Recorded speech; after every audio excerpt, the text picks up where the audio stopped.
By April 1945, Berlin was falling, the Red Army was closing in, and Hitler was said to have taken his own life inside the bunker.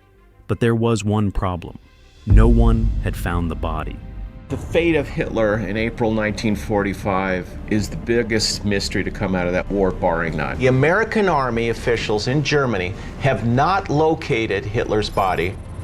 What if the evidence that proved Hitler died was the easiest thing to fake? For 80 years, the world was told his body burned in Berlin, and a shattered jawbone matched his dental records. That was enough to close the case.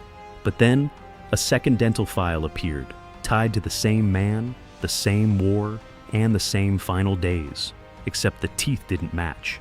If the body was burned beyond recognition, that jawbone was everything. So, which record was real? I just want to know what happened to Hitler. According to an unverified leaked source, in late 2024, a routine reindexing project was underway on old FBI material connected to post-war Nazi sightings in South America. Most of it was dead-end informant reports, names, addresses, blurry photographs, rumors that had never been confirmed. But inside one misfiled appendix, archivists reportedly found a foreign origin attachment that had never been properly cross-referenced. The cover said only, "Dental Records, Berlin, 1945. Inside was a chart marked with two initials, AH. And when that chart was compared to the dental record used to identify Hitler's jawbone, something was wrong. The teeth didn't match. The bridgework was in the wrong place. The missing teeth didn't line up. And one notation described dental damage that never appeared in the public record. At first, it looked like a mistake, a bad copy, a mistranslation, a chart attached to the wrong report. But this file challenged the one thing that had held Hitler's death together for nearly 80 years. A Soviet-recovered jawbone matched to dental records. If there were two charts, only one of them could be the record history trusted. And this was not the first time Hitler's physical evidence had started to fall apart. For decades, the Soviets had kept another relic in Moscow, a skull fragment with what looked like a bullet hole. It seemed to fit the story perfectly. The bunker, the suicide, the final gunshot. Then, in 2009, archaeologist Nick Bellantoni was allowed to test it. The results did not confirm the story. They destroyed that piece of it. The fragment was not from a man. It belonged to a woman, likely between 20 and 40 years old. One of the most famous pieces of evidence tied to Hitler's death may not have been Hitler's at all. Russia pushed back, insisting the skull was never the real proof. The real evidence, they said, was the jawbone, the part that matched Hitler's dental records. But if a second dental file contradicted the record behind that jawbone, then the official story had cracked exactly where it claimed to be strongest. Because if the skull was not Hitler's and the jawbone depended on a dental record that no longer stood alone, then one question came back from the grave. Did Adolf Hitler really die in that bunker? To understand why that question mattered, we have to go back to the final hours inside the bunker. By the end of April 1945, Berlin was collapsing. Soviet artillery was tearing the city apart. The streets above the Reich Chancellery were filled with smoke, rubble, and bodies. German defenses were breaking street by street, and beneath it all, deep underground, Adolf Hitler was trapped inside a concrete bunker with the last pieces of his collapsing regime. The official story says that by April 30th, Hitler knew it was over. 2 days earlier, Benito Mussolini had been captured by Italian partisans, executed, and hung upside down in a public square. Hitler had seen what happened when a dictator was taken alive. He was determined that would not happen to him. So that afternoon, Hitler and Eva Braun entered his private room. The door closed. A gunshot was heard. When aides entered, Eva was dead from cyanide. Hitler was slumped beside her, reportedly with a gunshot wound to the head. That is the version history remembers. But the problem begins with what happened next. According to witnesses, Hitler's body and Eva Braun's body were carried upstairs into the garden of the Reich Chancellery. The city was still under fire. Soviet shells were landing nearby. There was no time for ceremony, no proper burial, no careful preservation of evidence. The bodies were placed in a shell crater, soaked with gasoline, and set on fire. That detail became one of the most important parts of the story. because it explained why the world never saw Hitler's body. It explained why there was no recognizable face. It explained why identification had to depend on fragments. But it also created a problem. Gasoline can burn a body badly. It can destroy skin, hair, clothing, and facial features. It can turn a corpse into something almost impossible to look at. But gasoline in an open garden is not a crematorium. A proper cremation requires extreme heat, sustained for hours, inside a controlled chamber. The temperature has to stay high. The airflow has to be managed. The body has to be exposed to heat long enough for soft tissue to be destroyed and bone to be reduced. That is not what happened in Berlin. What Hitler's aides had was a war zone, a few cans of fuel, an open-air fire, and artillery falling around them. So the question becomes unavoidable. If the Soviets had found Hitler's body, why couldn't they show the world proof beyond a jawbone? The official answer is that the bodies were badly burned and later recovered by Soviet forces. But the bunker was a battlefield, not a crime scene. There were no Western observers, no shared autopsy, and no clear chain of custody. From the moment the remains were found, the Soviets controlled the site, the witnesses, the evidence, and the story. But the confusion did not end there. Even as Soviet forces claimed they had found evidence in Berlin, Joseph Stalin, the supreme leader of the Soviet Union, was telling the Western Allies something else. Hitler was not dead. At the Potsdam Conference, when US President Harry Truman reportedly asked him directly, "Is Hitler dead?" Stalin answered calmly, "No, he escaped, either to Spain or Argentina." That answer changed everything. Once Stalin suggested Hitler was still alive, the doubt moved quickly from diplomatic conversations into newspapers, public fear, and the files of American intelligence. And inside the United States, the FBI began receiving report after report from people claiming they had seen Hitler, heard about his escape, or knew where he was hiding. Some demanded clarification. Some pointed to Spain, others pointed further south, to Argentina. Most of these reports were unverified. Many were probably false, but they all circled the same terrifying possibility. Had Adolf Hitler escaped? After Stalin's calm denial at Potsdam, the FBI's offices were flooded with tips, letters, and frantic phone calls. Most were weak: barroom sightings, secondhand gossip, or anonymous claims from people who knew someone who knew someone. But the Bureau could not ignore them all. In the shadow of a global war, dismissing even one credible lead risked catastrophe. So they logged every report, no matter how strange. One file stood out. In September 1945, the FBI's Los Angeles field office sent a memo to headquarters. Its subject line was blunt: Hitler hideout. The story began on the corner of Hollywood and Vine. A reporter from the Los Angeles Examiner was approached by a man who refused to give his real name. He claimed to know the exact plan that had moved Hitler out of Europe after Berlin fell.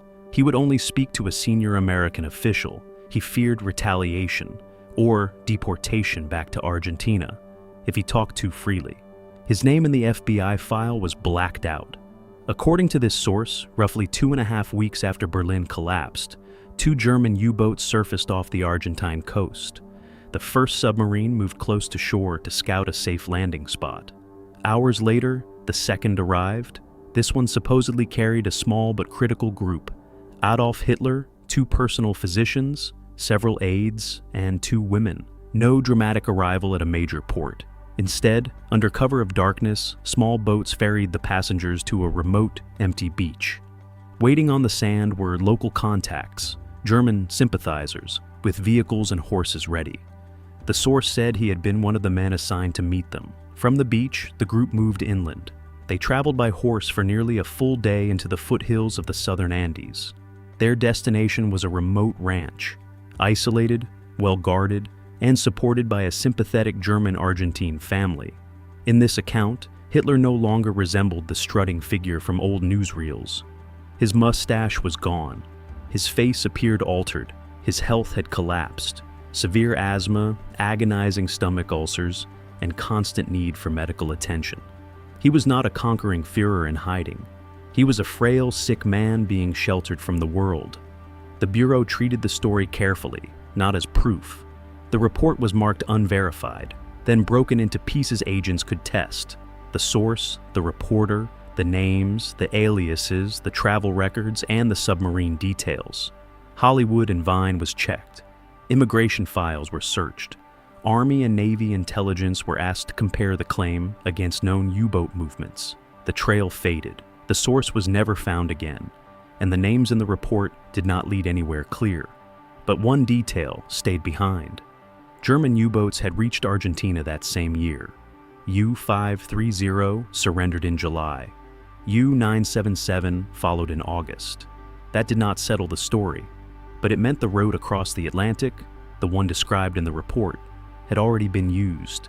Other files pointed inland, to a quiet mountain town called La Falda in Córdoba province. There stood the Eden Hotel, run by Walter and Ida Eichhorn, wealthy German Argentines with known Nazi sympathies.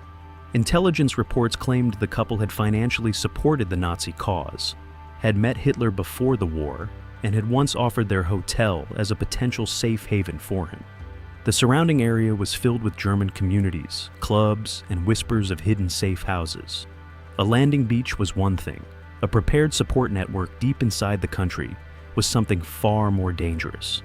Argentina in those years was almost perfectly designed for a fugitive. Large German immigrant communities had existed for decades. Schools, newspapers, businesses, and social clubs created a parallel world where a new German face could blend in.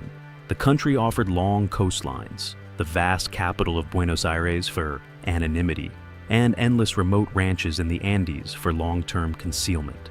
Its distance from Europe made serious investigation difficult. Politically, President Juan Perón's government actively recruited German scientists, engineers, and technicians. Many with Nazi pasts were welcomed under the label of useful talent. Anti-communist sentiment across the West often outweighed the desire to hunt old enemies. Money, false papers, and sympathetic officials completed the picture. This environment helped create the ratlines, the escape routes that really did save hundreds of Nazi war criminals. They moved through Austria, Italy, and Spain, often using Red Cross passports and corrupt contacts before landing in South America. These were not minor men. Eichmann had helped organize the machinery that sent Jews across Europe to the camps. Yet he lived in Argentina for years under a borrowed name. Mengele, the Auschwitz doctor, moved through South America while survivors still remembered what he had done. Barbie, Ralph, and Priepke carried their own records of torture, murder, and war crimes.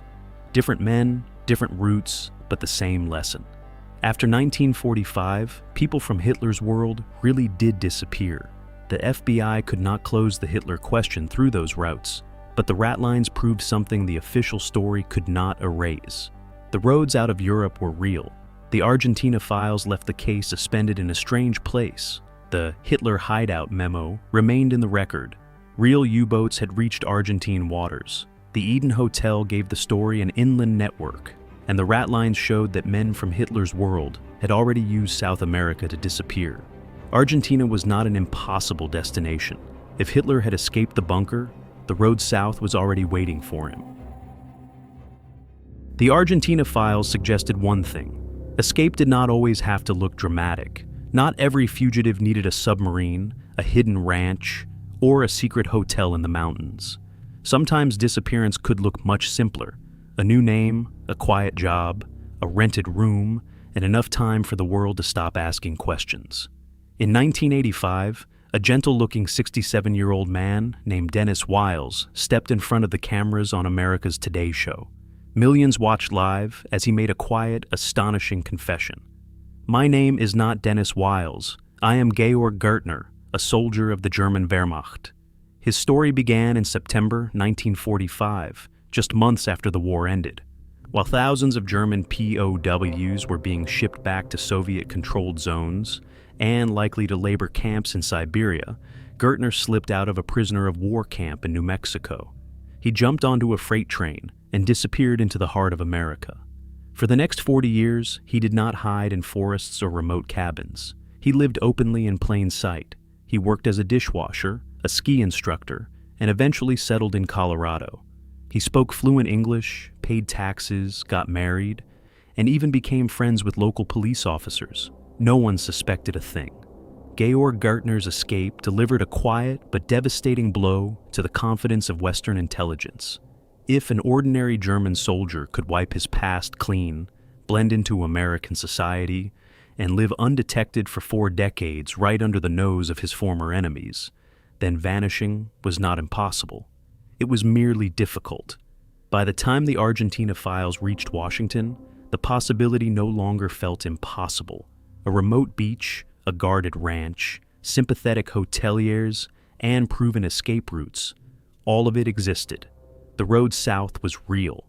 But the question that kept the world awake was deeper than geography. Why, after 80 years, does the idea of Hitler surviving still disturb us? Why does it feel like an open wound that refuses to close? Because Hitler was not merely a defeated dictator. He was the living symbol of organized evil, the man who turned an entire nation into a machine built for conquest and extermination. The fear was never just that he might have lived. The fear was that he might have escaped justice entirely. If power, money, networks, and the right chaos could protect even him, then the message left behind was monstrous.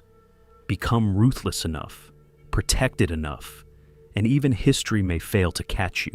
Before we can accept any ending, we must remember exactly who he was. The Nazi regime did not exist as abstract politics in the memories of its victims. It existed as children torn from parents, names replaced by tattooed numbers, trains leaving for places people did not return from, and families erased so completely that only fragments of testimony remained. Millions died in camps, in mass graves, in burned villages, and on the frozen fronts of a war Hitler chose. That is why a vague ending feels unbearable. When crimes are this vast, the world does not want rumor, sealed evidence, or unanswered questions. It wants the perpetrator dragged into the light. At Nuremberg, the world at least watched part of the Nazi machine placed on trial. Documents were read aloud. Films of the camps were shown. Survivors stood and testified. High-ranking officers and officials sat in the dock and heard their crimes entered into the permanent record of history. But Hitler's chair remained empty. The man at the center of it all never had to face a single question. He never had to listen to the voices of his victims. He never had to answer for the destruction he unleashed. Every unverified report of Hitler living quietly on a ranch in Patagonia or in a mountain hotel felt like a slap across the face of the dead. How could the architect of so much suffering be allowed to watch the sun set over the Andes under a false name? How could he die peacefully in old age while millions received no grave at all? That is why people still demand clear proof. Dental records that match, DNA, transparent custody chains, independent verification. Not because every rumor deserves belief, but because a crime of this magnitude cannot be allowed to end in fog and Soviet whispers. Justice does not only need to happen, it needs to be seen. And if the world could not accept such an ending, why did the most powerful governments on Earth allow the story to remain so unclear for so long?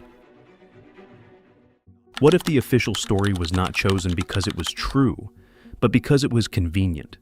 If the forensic gaps were real, if the escape routes were real, and if the Argentina files were real, then why have textbooks, documentaries, and classrooms taught only one version for 80 years?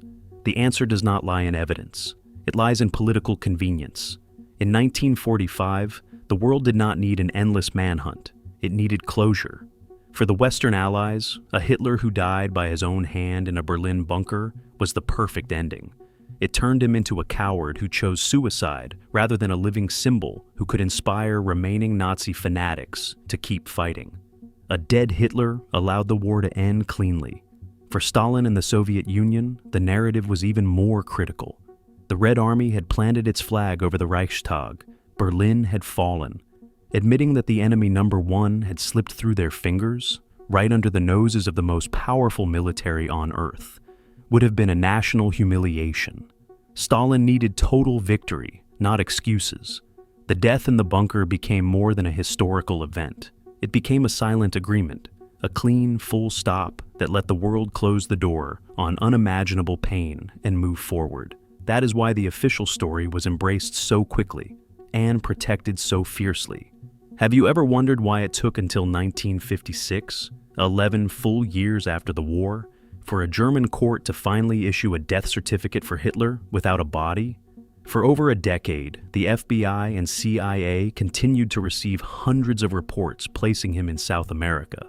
Yet, instead of launching massive hunts, most of those files were quietly marked pending verification and buried in archives. In the explosive early years of the Cold War, the great powers had bigger priorities, stopping each other. Keeping the ultimate enemy dead on paper was sometimes smarter than dragging a living ghost into a messy public trial that could embarrass everyone involved. Perhaps Hitler really did die in the bunker. Perhaps he escaped and died years later under a false name in Patagonia. The most disturbing truth may not be whether he lived or died. It is how easily history itself can be shaped, edited, and sealed for political convenience. 80 years have passed. The last living witnesses are gone. The old files are crumbling. Hitler may have escaped the dock at Nuremberg, but he cannot escape the judgment of time. History is not a stone monument carved once and finished. It is an ongoing search for truth. And as long as the final secrets remain locked in archives from Moscow to Washington, the questions will remain. Because a world worth living in is a world that leaves no room for protected lies and convenient shadows.